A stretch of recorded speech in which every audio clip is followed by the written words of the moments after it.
ہم لاتے ہیں ٹاک شوز اور انلمیٹڈ انٹرٹینمنٹ صرف یوٹیوب پر. اگر آپ نے ابھی تک ہمارا چینل سبسکرائب نہیں کیا تو ابھی سبسکرائب کریں اور بیل آئیکن کو کلک کر کے ہماری لیٹسٹ ویڈیوز کے بارے میں اپڈیٹ جانیں.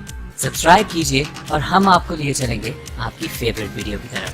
دنیا میں دشمنوں کی کئی قسمیں ہیں، مگر جتنا پڑلے درجے کا دشمن بھارت ہے ویسا کوئی نہیں. اپنے گریبان میں جھانکتا نہیں اور پاکستان کی سالمیت پر، پاکستان کی دوستی پر، خود مختاری پر اور عالمی پذیرائی پر انگلی اٹھانے کا کوئی موقع جانے نہیں دیتا. اپنے بھارت کو گھیرنے میں لگا ہے. چین بھارت کو نئے سرے سے چنوتی دے رہا ہے. چین کی مدد کر رہا ہے Pakistan.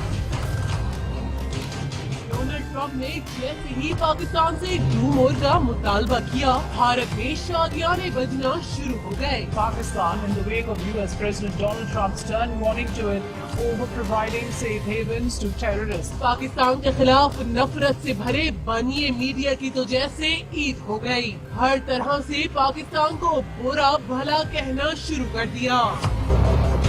Islamabad is at the front line of combating terrorism. پھر ترین دوست عوامی جمہوریہ چین نے جیسے ہی امریکی ڈوم اور کے مطالبے پر پاکستان کا دفاع کیا، بھارتی میڈیا کی توپوں کا رخ چین کی جانب ہو گیا. چین ہر طرف سے بھارت کو گھیرنے میں لگا ہے. چین ایک کے بعد ایک چال چل رہا ہے اور اس میں چین کی مدد کر رہا ہے Pakistan. Is still supporting Pakistan on terror. پاک چین دوستی پر تنقید تو کیا ہی کرتے، بس ایسا واویلا کیا کہ جس سے لگا کہ بھارت آسمان کی جانب منہ کر کے تھوک رہا ہو. چین نے پاکستان کے ساتھ ایک سمجھوتا کیا ہے جس کے مطابق پاکستان کا سامرک مہتو والا گوادر بندرگاہ اب چین کے کنٹرول میں رہے گا.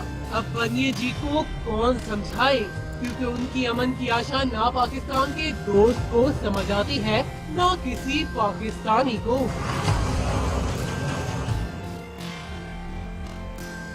مزید نیوز، انٹرٹینمنٹ اور معلوماتی ویڈیو کے لیے ہمارے یوٹیوب چینل لیا نیوز کو سبسکرائب کریں اور بیل آئیکن کو دبانا مت بھولیں تاکہ آپ کو ہر نیو ویڈیو کا نوٹیفیکیشن مل سکے. ہمارے فیس بک پیج کو لائک کریں، ہمارے فیس بک گروپ کو جوائن کریں. اللہ حافظ.